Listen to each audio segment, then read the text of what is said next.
Smith, your interim. I'm your interim host of Across the Cowboys podcast. If you all are new to this show, thank you for stopping by, and to our regular listeners, welcome back. Here, as always, the best co-host out there, Mike the Pig Crumb. How are you, Mike? I'm doing good, man. Just, kind of bummed about the Aaron Rodgers injury, but overall ecstatic about Cowboys week 1, hope Rodgers is all right. I'm not one of those guys that want an injury to help my team win. I'd rather play the best. So, get better, Aaron Rodgers, and now it's time to talk Cowboys. Where can we find you on Twitter, Mike? At CD Piglet, guys. Nice and easy. Guys, I'm Brendan Smith. You can find me at Brendan_Smith26. Well, Mike, NFL Week 1 has come and gone, and we are back at it for another regular season. But I'm always excited to talk about the game and other than Cowboys. We gotta first discuss the best part, one of the best topics out there, Meatless Monday. Mike, what's on the menu? Meatless Monday. You have to forgive us. We are kind of watching football too.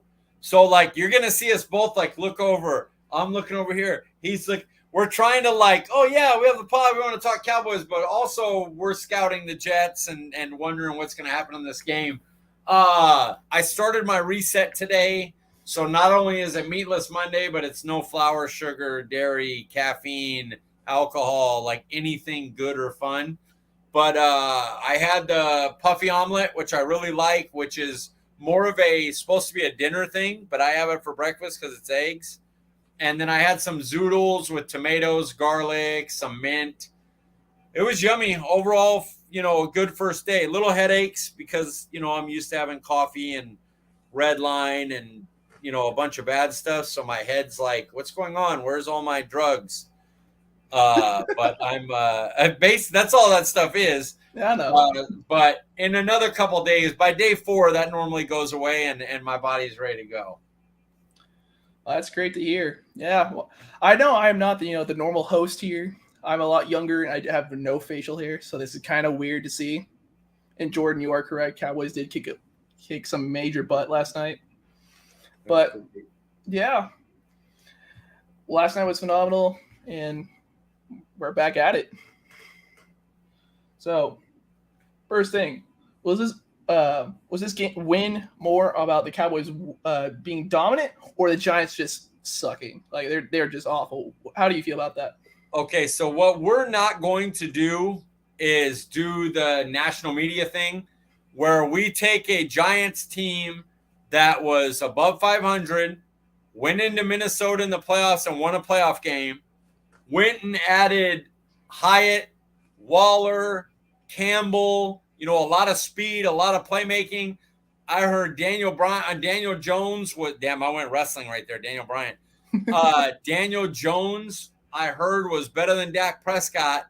And then we come into their house Sunday Night Football and give them a burger and allow them a donut. And then we're going to make it oh, no, Giants sucked. You didn't beat anybody. It doesn't mean it. No. We're not doing that. Keep the same energy. Before, it reminds me of Tampa. 70% of the people picked Tampa Bay. And then when we whooped their ass, everybody was like, well, yeah, you beat an under 500 team. But that ain't what you were saying beforehand. So keep the same energy. It's about good Cowboys. There was a playoff team, a playoff winning team, 2 of them. They went out in the same round and they played each other and we spanked their ass. So it was about good Cowboys. I couldn't agree more. Teams like that, a lot of teams found out this weekend how bad they are. Every team that talked crap. The Bears, we're coming for the North. They got pummeled by Jordan Love in his first ever regular season game. They got pummeled. The Giants, Dak Prescott's nothing. Daniel Jones is so much better. That's why we paid him. Jalen Hyatt, dude, Stephon Gilmore's old. He's overrated. He's going to get burnt over top. Diggs is going to bite. 1 thrown at and 0 receptions for Jalen Hyatt. Funny. Darren Waller, supposed to be the missing piece for their offense. I actually had him in fantasy just because there is no one else. I'm sorry, but that's what happened. But He didn't show up. Saquon Barkley, that first drive, it scared me. I was like, oh no. I'm like, this is giving me a game. And then Wanye Thomas is blocked it. I'm like, okay, yeah, this is how it's gonna go. But seriously, it was pretty nice. It was pretty perfect. But we're crediting Cowboys. We're not doing the discredit the Giants game, after a month of how great they are and how they're a threat to Dallas. That we ain't doing that here. I agree, Jordan. I agree. Yeah, Tiki Barber with the. Oh, I think everybody agrees with me. No, they don't. That most of them didn't agree with you before he got wiped out. So yeah, no, there was no agreement about a guy that had one mid-year. He was so bad. Daniel Jones was so bad that a year where he threw for a couple thousand yards and 15 touchdowns, everybody was like, "Oh my God, did you see what Daniel Jones did?" It's like, no, bro, he's not Dak Prescott. He's not even in the same tier. Are you surprised though? Tiki Barber had a problem with fumbling in his career, and now he's fumbling takes. Like, are you shocked? No, that somebody needs to. What was the Tom Coughlin? Tom Coughlin needs to get a hold of him and talk to him about his terrible radio work. Someone's got to put him in his place. Just like LeSean. What's with the NFC East running backs and just wanting to just dog crap on the Cowboys? Mainly Dak. Attention. It gets them clicks. People repost their stuff. Cowboys Nation repost their stuff because we talk shit on them and get mad and everything. So they know what they're doing. They're smart. They're doing their. A matter of fact, we should flip that. Tom Coughlin's going to say keep going because all we're trying to do is get attention to our station and get people to look at it and click it and everything, and it worked. So they're probably commending it still. What were you most impressed by this defense? For me, it was the play of the non-stars. So Bell led the team in tackles. Wanye Thomas not only had the blocked field goal kick, but he had a third down breakup and coming in from undrafted. Last year he was on the practice squad. And I heard today that John Fossil said he was praying that he wouldn't get picked up by another team. And, his prayers were answered because he was making plays. Dorrance Armstrong, 8.5 sacks and everything, but he's a third, fourth defensive end. He's not a star. 2 sacks, 3 tackles for a loss. Like the non-stars really came to play. The stars did too. But for me, I expected Parsons and Gilmore and Diggs to do their thing. For Bell and Armstrong and Wanye Thomas to come in and just like, don't worry about Anthony Barr. Don't worry about Donovan Wilson being out. Don't worry. We'll take care of it. It's okay. I completely agree, but there's one thing. I know we were thinking like Gilmore, Diggs were going to show up. Diggs is supposed to show up in the passing game. In the run game and tackling, 2 forced turnovers. Are you kidding me? He doesn't hit, man. He doesn't. Do you not remember the Bengals game last year? Like it was like 3rd and long, and they throw a shallow pass to Mixon, and he comes flying. No one talks about it. No one talks about it. I don't know why.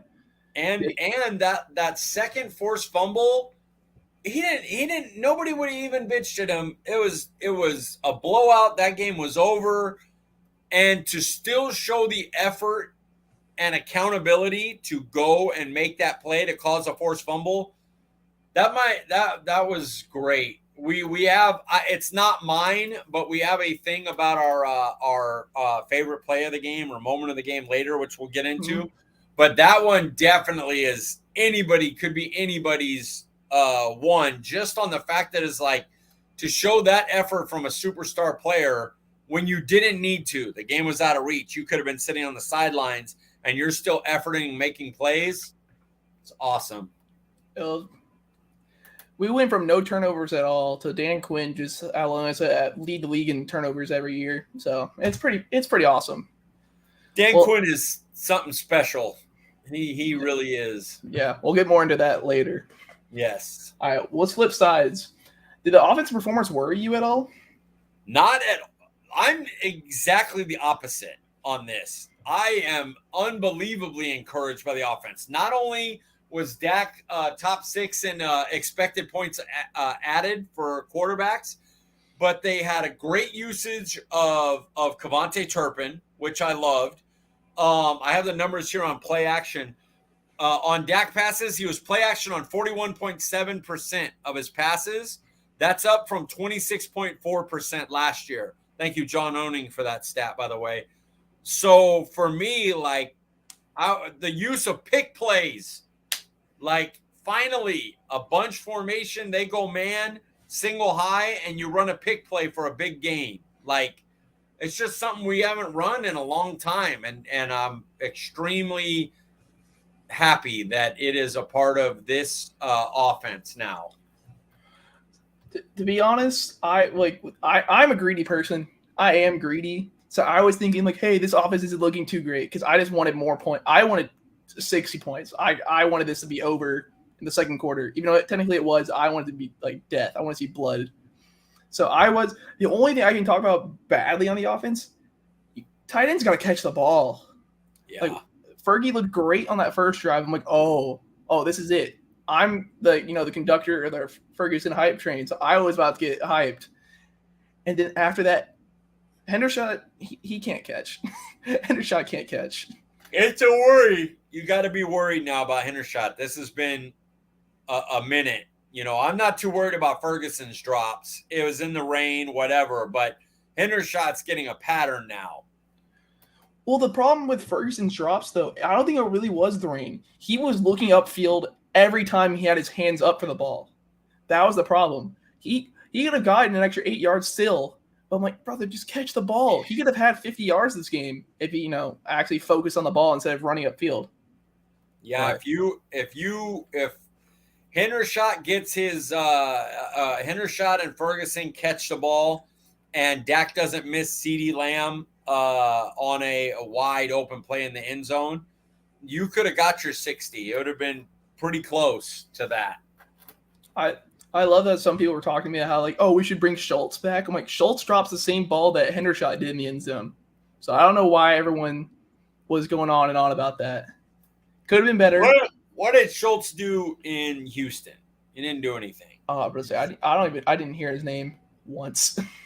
He didn't do anything. So I'm not worried about Schultz. He had a rapport with Dak, but he's a very replaceable player. Yeah. I didn't think he deserved the money, so I'm happy that we went cheaper, and, of course, I want Ferguson to pop off. Yes. Were you discouraged or encouraged by the kicker's performance by Brandon Aubrey? I ended up being encouraged by it. I know initially he misses an extra point, and it's like, here we go again. But I look at the totality of it. It's his first game ever. It's in a big rain in New York. Rain's coming down. He missed the first kick, and that is not good. But mentality-wise, I look at it as like it could have caused him to panic. It could have caused an issue, could have caused something to get in his head. Instead, he made every kick after that, boomed them all through, and we were settling for a lot of field goals. We weren't putting it in the end zone a lot offensively. And then his leg is a cannon. Like, he flicks his leg and kicks it out of the back of the end zone with ease. So I like Aubrey. Like, I will take a miss here and there, field goal wise, to have a chance to hit a 55-yarder at the end of the half and to make sure nobody can get big kick returns on you unless you want them to, unless you design to kick it short because you don't believe in a team's kicking game and you want to give them a bad field position. So I was encouraged overall, but I would understand if people were like, God, another extra point missed. I get it. Well, this seems like Dallas's common thing with their new kickers since I hate talking about him anymore because it makes me sad, but Dan Bailey, no-name player who's a rookie at 27. Oh, he's got a powerful leg. That's it. So, I hope for the best, but, he's giving me so much Maher vibes, and I'm not a fan. He's very Maher-esque. Big leg, We already seen him miss an extra point. So the thing about Maher is he was great last year, but he got in his head. This kid didn't after that miss. He stepped up and made the rest. So I'll give him that credit. But yeah, we don't want an end of the year Maher. We'll take the whole year leading up to it, but the last week and into the playoffs, we don't want that happening to our kicker. Would you rather have him or Zerline? I don't want Zerline. I'm good without Zerline now. I seen Zerline, same thing. He's older, and we basically have a younger version of Zerline. Now, Zerline's a little bit more experienced, probably a little bit more composed, but I just feel like more risk of injury because he's older. Is his leg as good as Aubrey? I don't know anymore, you because of age. So, no, I'd stick with Aubrey for right now. I thought Zerline was going to leave a bad taste in your mouth from when he was here. He was better than the way Maher ended, but it wasn't great. All right, well, do you believe that Mike McCarthy managed the game well? Perfectly for me. I thought he was great. My favorite thing, to give an example of why I would say perfectly, a lot of Dak's interceptions, the ones that were on him, the non-tip ones and everything, came at the ends of halves where we were trying to force it. Hey, we got to score if we get some points. It got to 3rd and 10. Mike McCarthy said, go ahead and run it. We're up this much already. Run the ball, punt it. Our defense is dominating. We're not going to give them a momentum shift right before half. And just that thought process is really what you need when you have a defense this good. So, yeah, I thought Mark McCarthy was spot on. I loved him in this game. Pardon me. You're good. Hey, it's been a long day for everybody. We're all tired. The headache, dude, is killing me. I keep pressing right here. Need caffeine. Sorry, go ahead. No, you're good. I was up late last night after the Cowboy game. I had so much energy. So, hey, I completely feel it. Oh, yeah. Hey, what time did it end for y'all on the East Coast? 10:30, 11. That's not terrible, but it's late. No, I'm a not because I want to be, but I'm typically up that late every night, and I'm too old to be, but it is what it is. Too old? Aren't you like 42? Get out of here, dude. I'm old. I'm a 70. I have a 70-year-old's body, but I'm only 42. It's bad. Awesome. I feel that. Football's done that to me.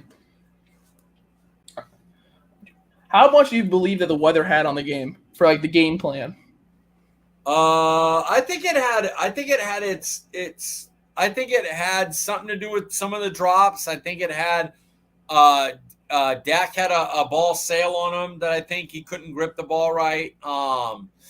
So in that fashion, I think it did. I also think it allowed Dallas to tee off a little bit more because I don't think they were too worried about the Giants throwing the ball in the rain. Daniel Jones is not a very good quarterback. So I think I think it had an effect. I mean, it's not the reason we won 40-0, but it affected both sides. Honestly, I thought Dallas was going to run it more. Pollard had 14 touches. Yeah. I was expecting. Once I saw the downpour, I'm like, oh, dude, Dak's going to throw it 2 more times, and we're just going to run the crap out of him and Rico. The word was that they didn't want Pollard much more than 15 rushes coming back off the injury. So that's why we got a little bit of Turpin. That's why we got a little bit of Dowd. It was nice. Shoot, keep it up. Turpin, the way they deployed Turpin was beautiful. I loved it. Hey, the jersey I wear during Cowboy games is my Kevontae Turpin jersey. So, I was loving every second of it. I flip mine. I do on like Monday, Sunday night games, Thursday night on Parsons. If it's a morning game, I'm Trayvon Diggs. If it's an afternoon game, I'm CeeDee Lamb. So Trayvon Diggs is only going to get one game this year. Isn't that crazy? Yeah, but okay, what's your mindset with that? Like, why'd you do that? I don't know. I didn't know if you had any like superstition, like, or whatever. No, I started doing it when I got all 3 jerseys, and then I don't know how I'm going to do it because I want to get Deron Bland's almost a guarantee because Fresno State boy, I'm Fresno, so and he's good. So Deron Bland, in another year or two when Mozzie's dominating, he is very possible. It's rough, dude. I don't know what I'm going to do to switch things up once I'm upward because I don't even wear the Dak and the DeMarcus wears and the older ones. My brother wears. I only wear the current team ones. So, well, I mean, Dak's obviously current, but not one of the younger players. You're gonna have a game for you're gonna have a jersey for each game. Week 1, you're gonna wear this jersey. Week 2, and you're gonna go like that. that would be pretty sick. I don't have too many. I wasn't buying a lot of them. I spend too much money at Disneyland. But, I mean, I just love Dak too much. Micah Parsons might be the best player in football. If he isn't now, he might be at some point in his career, him and Patrick Mahomes.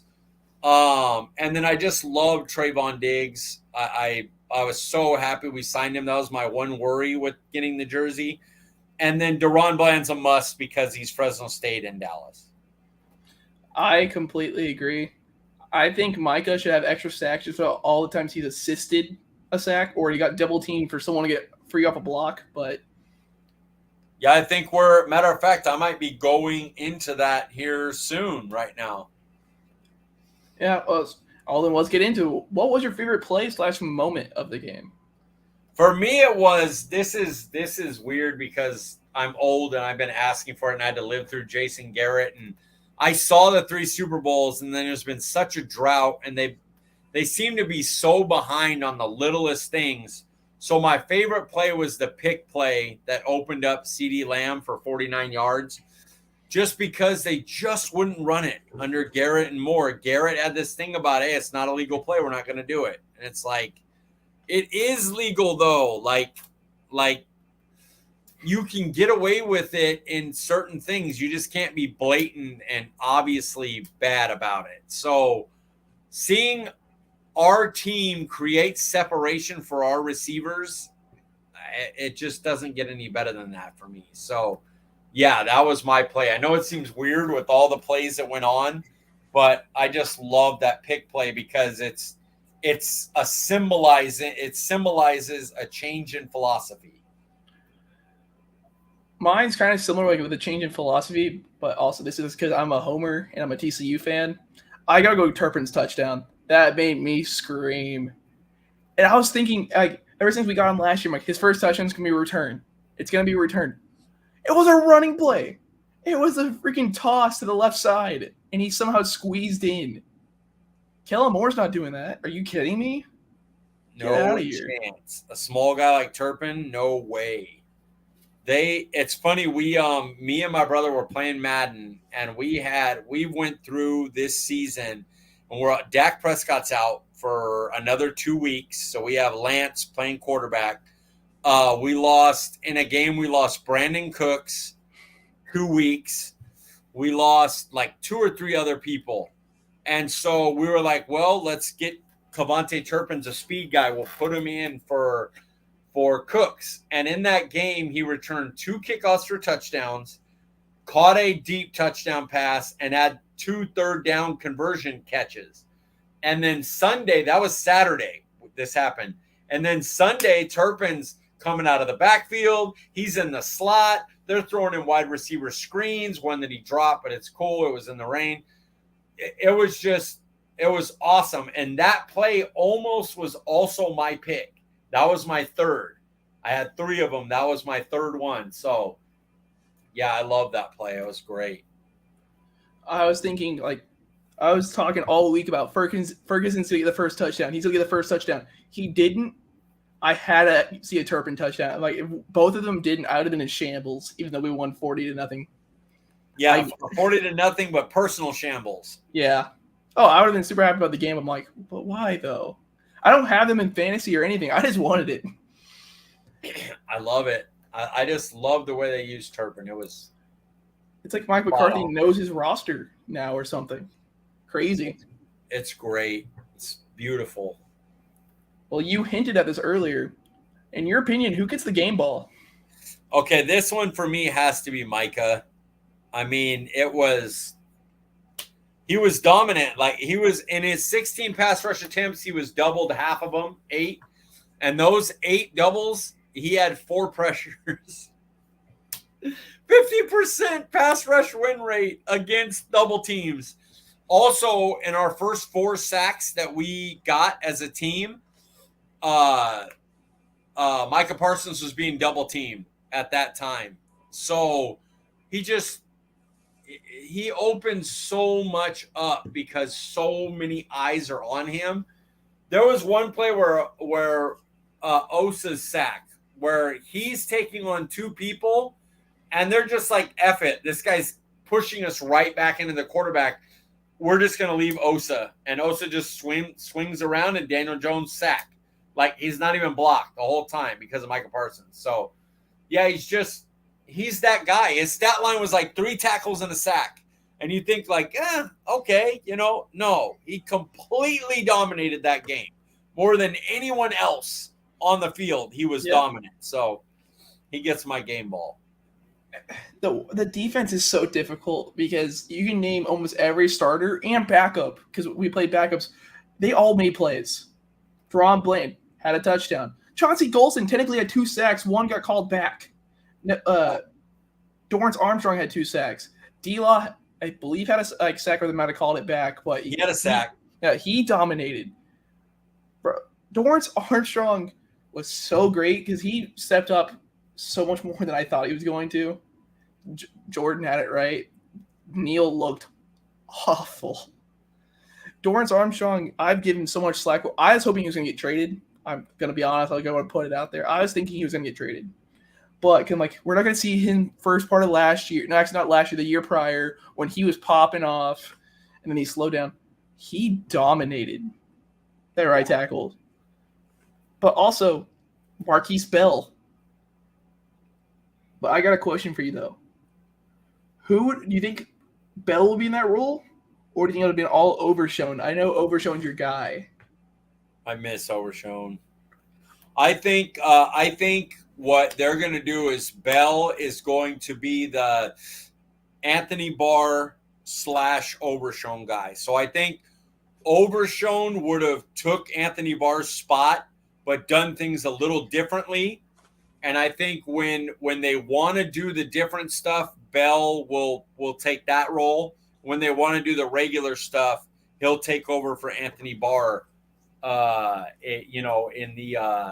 In that kind of, they didn't really blitz Barr. Weirdly, he kind of played coverage, but was big time in the run game. And for some reason, Bell plays like a big linebacker. Like, he gets in there and plays the run, led the team in tackles. So, yeah, I think he's going to be a Anthony Barr replacement. He looked like a vet. He looked like a vet. He looked great.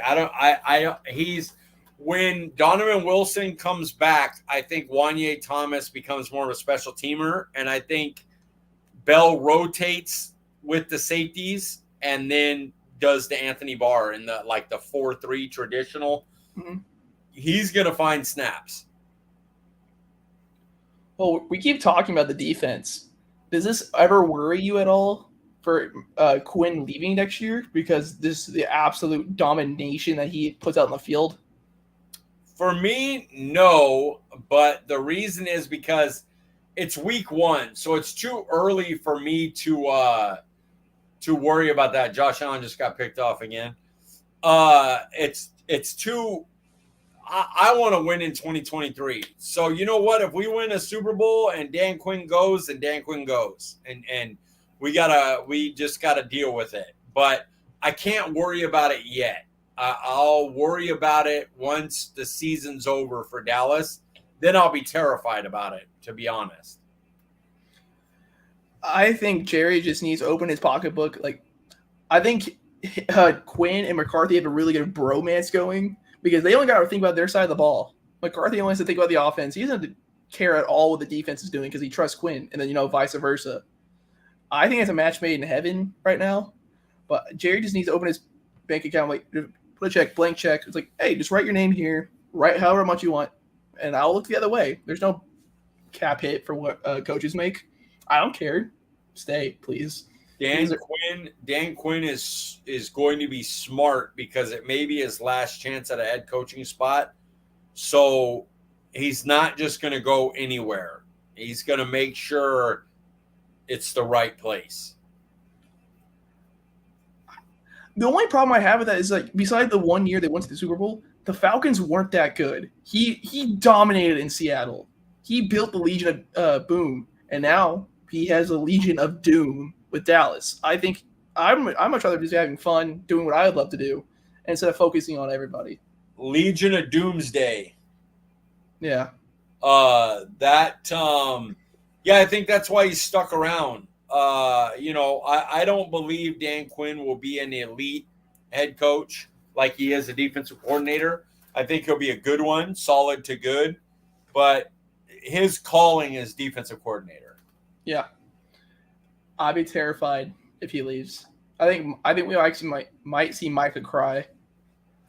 My worry is, who does he take with him? It's not as much Quinn. I think we have enough people that have been around it to elevate one of them and still be pretty solid. Not as good as Quinn, but solid. Yeah. But if he takes Durden and Harris, and you know what I mean, and he takes a couple of the players with him, then I'd worry. All right. Well, we're getting to my favorite part of the show. Every time I listen in, it is Mike's view from the sideline. What you got for us, Mike? Mine's easy. We're going to talk about the O-line, and we're not even, you would think it'd be about Adoga, but it's really not. Adoga was fine. You didn't say his name at all. Biadasz got hit a couple of times more than Adoga did, and I'm not worried about Biadasz. Dexter Lawrence and Leonard Williams are great players. Zach Martin could get beat by Dexter Lawrence. I wouldn't worry about it.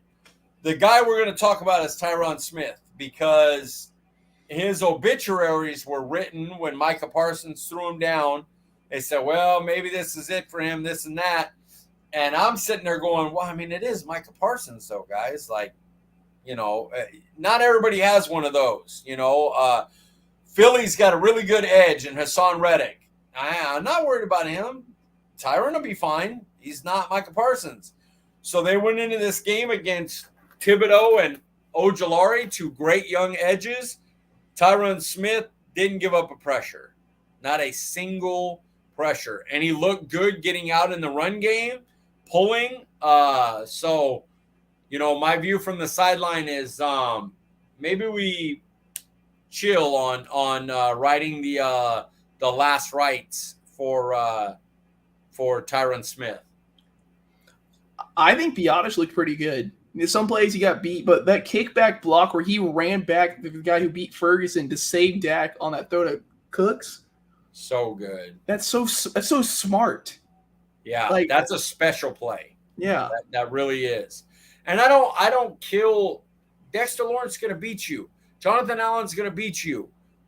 And the Philly kids may need a year or two, but there's going to be guys that Quentin Williams is going to throw Biadasz around a couple times. He's elite. It is what it is. So, just do the overall performance. Don't focus in on the one or two bad plays. I couldn't agree more. All right, well, we got this. True or false? Dallas's defense is number 1 in the league. I'm going false. I'm going to give the nod to Niners still because I believe in their run defense more. I think Dallas has a better pass rush, but Niners pass rush is still elite.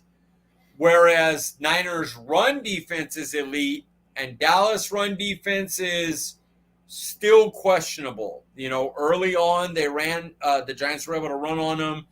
let's get a few weeks in and make sure that's good. Now, projecting forward, do I think Dallas might have the best by the end of the year and they're healthy? Yes.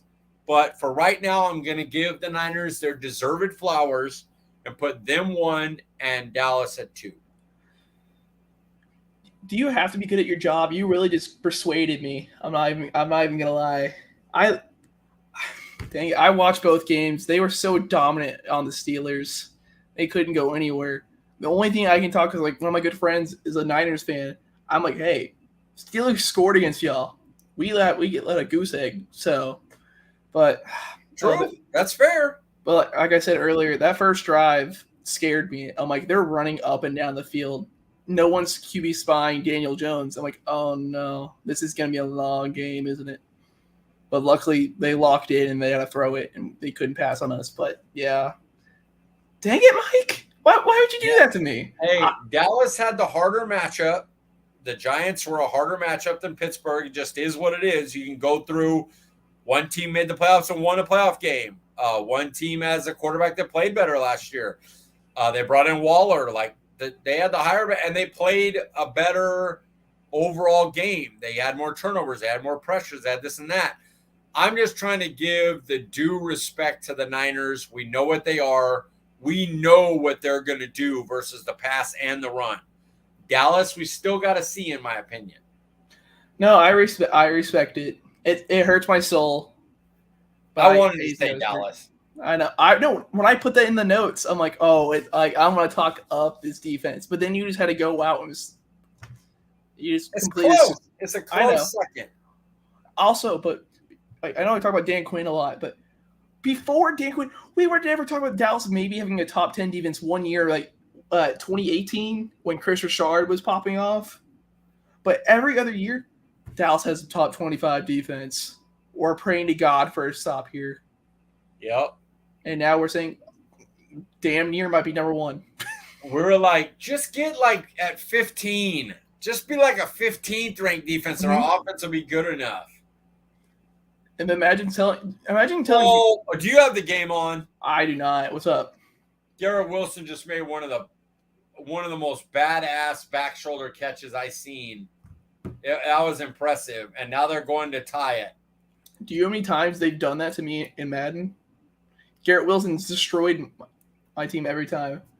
Garrett Wilson's wait till you see the highlight. That was a nasty catch. I'll take your word for it. All I needed was Diggs to get me 2 or 3 points, and then I don't care about this game anymore.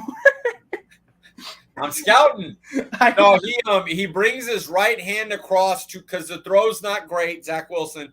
So he's just trying to deflect it from the defender, and he bounces it. And as he's falling, he bounces and brings it into it to itself on the ground. It was impressive. Was Tre'Davious White out there or no? Yeah, it was on him. Oh, okay. See now that's something. Now that's something impressive. Well, Mike, one word to describe last night's game. Debunking. My word is debunking. And this could be right towards Tiki Barber or any of those other players that were like, Dan Orlovsky picked Giants, said Giants could be better this year. The Daniel Jones is better. I've heard that. Everything and everywhere and all the bullshit. And this debunked all that. Send them back with the Commanders. You're not up here with Philly and Dallas. You go on back down and chill out. Chris Sims, Coward was saying it. That's crazy. Once I saw most of the people though choose Dallas, I'm like, oh no, we're gonna lose. Oh no, why is everyone all the analysts or whatever? I'm like, this sucks. But Blazing 5, Colin Cowherd picked the Giants. I just seen it on Twitter. Man, boy, talk about being wrong. Jesus. Nah, but my word, it's super simple. It's dominant. That was the biggest ass kicking I've ever seen. I'm only 20, so of course I haven't seen many games. Holy crap.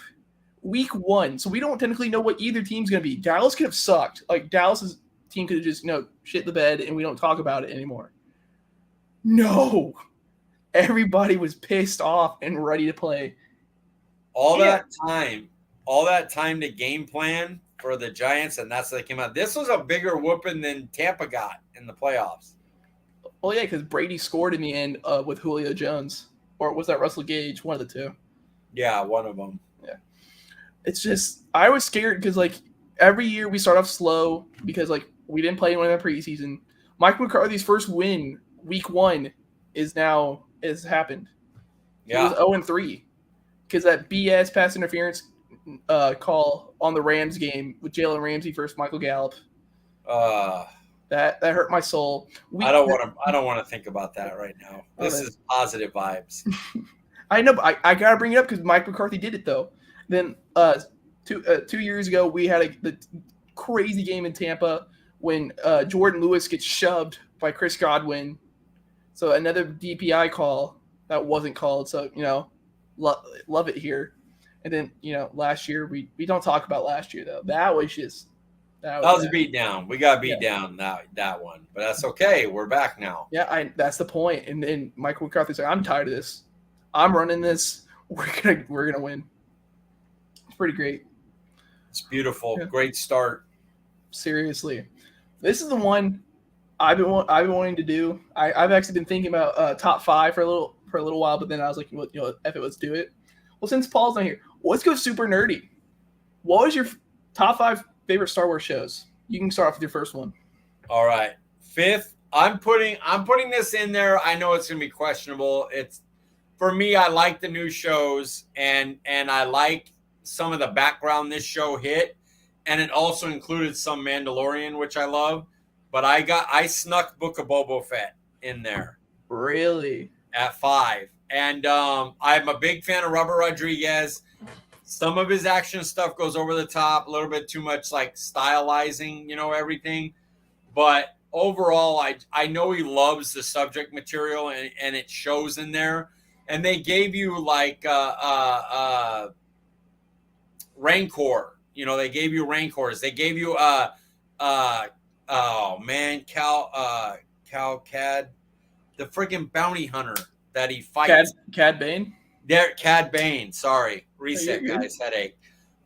Cad Bane, they gave you that. I mean, it just, there's some of the stuff like the stylized speeders, not my thing. That's more of a Robert Rodriguez thing, but I'll live with that for the love and stuff they showed, the Tuskens and the Rancors, and getting Danny Trejo to be a Rancor friggin' trainer. Like, I enjoyed it enough to put it in there. And then the Mandalorian episode was really sick as hell too.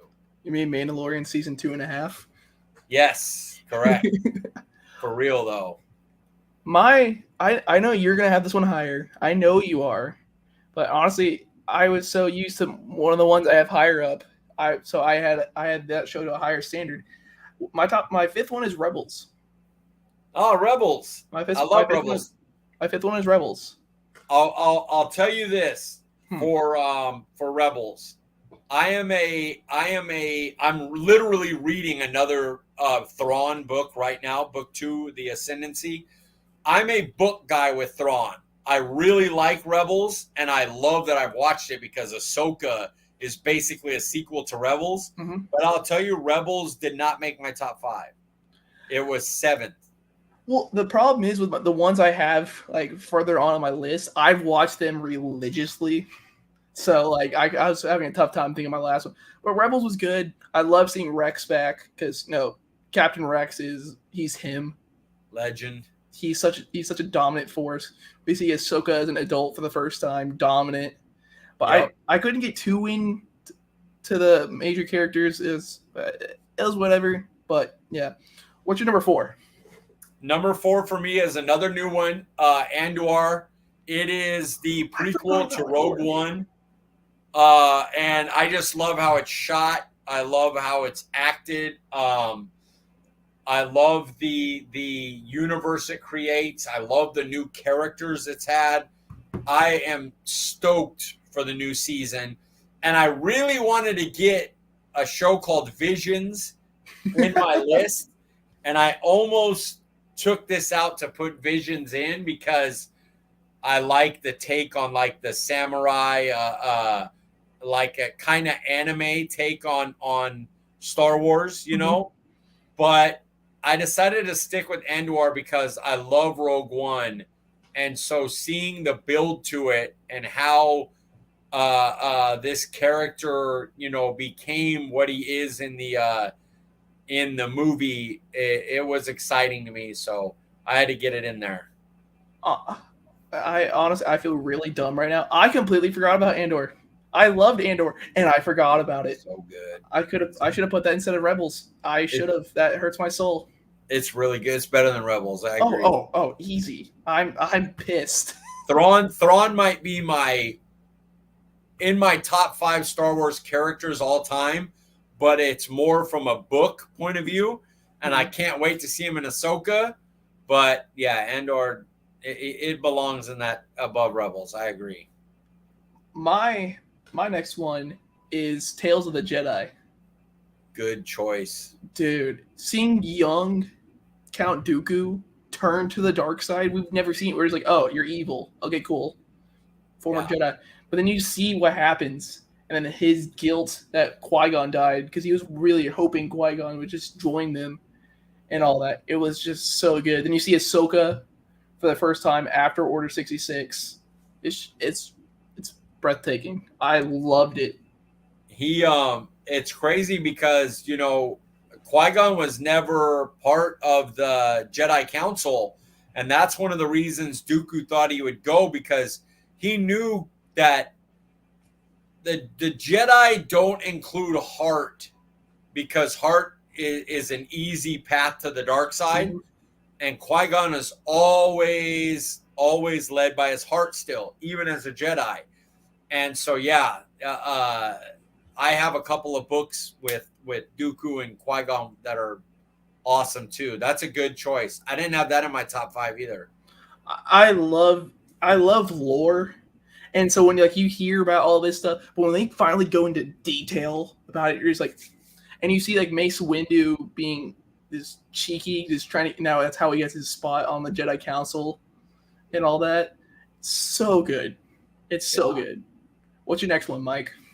Number 3 is the one that I had to discuss with my brother. You heard that pre-roll.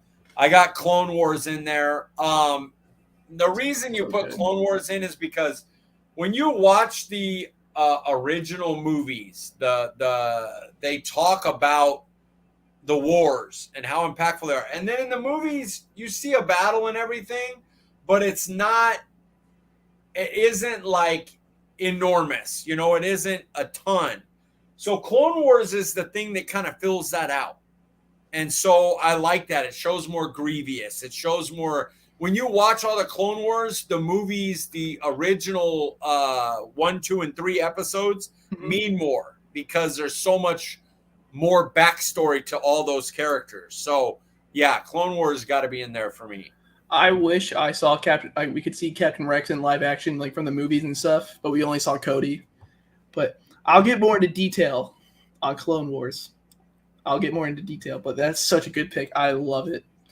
It is. Okay, so I chose this next one. I know this show did not get that many good reviews, but it pulled on my heartstrings because when I was a child, it was the Obi-Wan Kenobi show. I love that show. It didn't get, you know, the love that Mandalorian has gotten in Ahsoka so far, but you get to see that story, that finishing arc between Obi-Wan and Anakin. You know, in Star Wars, when you see him in New Hope, Obi-Wan's fighting Darth Vader. In that show, that's still Anakin to him, you know. So for that reason alone, I loved it, and to see Ewan McGregor back as so good. He's incredible. He's so awesome. Like Alec Guinness, legend of the genre, legend of just being an actor. And you're like, how are you gonna get someone young, like a younger, to be anything like Ewan McGregor killed it in the movies, and so that was, of course, my childhood. I watched that so much in the car, watching on the DVD players, watching episode 1, 2, and 3, so much, and I just loved Ewan. And he came back, and those final episodes, he was dominant. He was. He came back to be the Jedi Master and just absolutely murdered. I didn't like the enemies besides Vader. I wasn't a big fan of Reva. I wasn't a big fan of the Grand Inquisitor because he didn't look like anything from the Rebels, which was whatever. But it was so good because it just pulled on my heartstrings. What's your number 2? Number 2 for me is the Bad Batch, which is it's so good. The Bad Batch is basically a set of clones that Order 66 didn't register with. And still, so they're not turned to the Empire. And it's basically them going and doing jobs like mercenaries. And I love that show. Like, if it wasn't the fact that number 1 is number 1, like clearing away, I would have tried to make a battle for Bad Batch to be number 1. It is that good. I love it. Well, I guess I'll go into it because Bad Batch is also my number 2. Nice. It's just, I love seeing. We never get to see like the legit straight aftermath of Order 66. We always hear about it, but we just see the Empire. And you're like, how the hell did you get here? You can't just like, oh hey, everyone's dead. We're here. Cool. Like, that's not how that works. And they just go into such detail, and you see Crosshair turn evil, and so now he's with the Empire. But then he goes through his ways of finding out, like, you know what? I don't like it here, but I think they're going to win. So that's why I'm here. I don't like them at all, but I want to be the winner. It's so good. And they're building for Crosshairs to come back to the Bad Batch. So yeah, I'm excited. Now I'd be surprised. My number 1, I figured it would be obvious everyone's number 1, but I have a feeling that yours isn't. Honestly, I know what yours is, and I do love it. It's just I love prequels too much. I love prequels are just the straight aftermath. I just can't believe you don't even have it in your top 5. So my number 1's Mandalorian, clearing away. I love every second. I love everything they've ever done. I don't have a negative thing to say about it.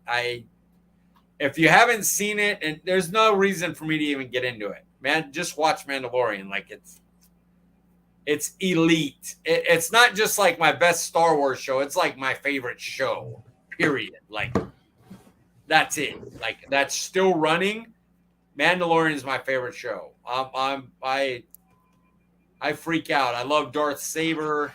Grogu is incredible. They started the thing with the Tuskens, bringing more of the Tusken stuff in. There's so much more about the world of Star Wars that it's. Tusken was Boba. No. But it started in Mandalorian. They had stuff about Tuskens too. I haven't seen season 1 in a while. Man, it's great. But yeah, you gotta watch it, period. No, I love it. And honestly, like I said, Rebels should be off my list for a couple of these, but I just had to you've already talked about it, and I know like you all were talking about before the show and all, but I love Clone Wars. It's so spectacular. Both the actors who do Anakin and Obi-Wan, they sound different, but you know damn well who they are. You know exactly who they are. And then you get to see the clones. Like, all you see is nothing in the movies of the clones. Like, okay, whatever. They're just shooting crap, whatever. Then you realize that they are turning into human beings. They are their own people, and you get to see amazing people about Rex, Cody, my man Heavy from season 1. My man Heavy. Whoa. They just make so many lovable characters. Echo, you see in Bad Batch. Fives, who actually could have completely ended the Star Wars series if people actually listened to him about Order 66 and the chip. Yep. But Ahsoka. Dude. No, season 7, when Disney came out with season 7, I lost my mind. That's all I did at work, was just have my phone out, and I was just watching it. It was so good because it lines up perfectly with episode 3. It lines up absolutely perfect. Beautiful. My favorite thing of the whole series is the Darth Maul. Darth Maul figuring out Palpatine, and that before Anakin was ever Darth Vader, Darth Maul was trying to get help with like he's already got Anakin, and nobody wanted to believe him, and just that showing that Darth Maul wasn't just a dumb, I fight people bad.